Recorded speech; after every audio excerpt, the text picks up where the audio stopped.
In today's video, I'm going to teach you how to build a linked database from scratch. Whether you're organizing your projects or managing your personal knowledge base, linked databases in Notion can be incredibly powerful.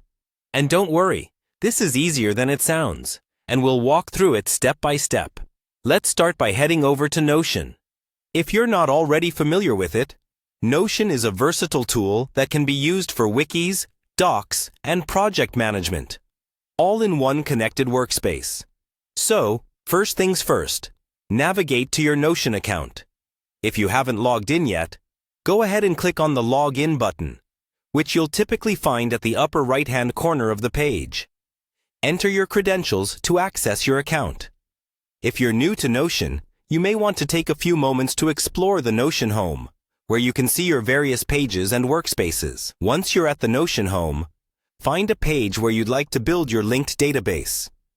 This could be a page dedicated to projects, a daily planner, or anything else that suits your needs. Simply click on the page to open it. Make sure it's the right spot where you want this organizational magic to happen. Now, here's where the magic begins. Inside your page, type in /linked view of database. Notion's command system is incredibly intuitive, and this command is your gateway to adding a linked database. Once you've typed it in, press Enter and see how Notion starts to guide you through the next steps. Next up, you'll need to select an existing database to link to.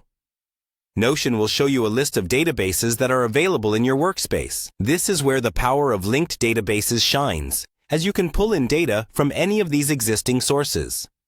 Take a moment to identify the database you need and simply click to select it. And there you have it. You've now successfully created a linked database in Notion. This tool can significantly enhance your productivity by allowing you to pull in relevant data from other parts of your workspace without having to duplicate information. Everything stays dynamic and updated, reflecting any changes made to the original database. Remember, this is just the starting point. Experiment with different filters, views, and sorts to get the most out of your linked database. The beauty of Notion is its flexibility, so take advantage of this to tailor your workspace to your unique preferences and workflow. That's all it takes to set up a linked database from scratch. I hope you found this walkthrough helpful. Go ahead and try it out in your own Notion workspace. Thanks for watching, and see you in the next video.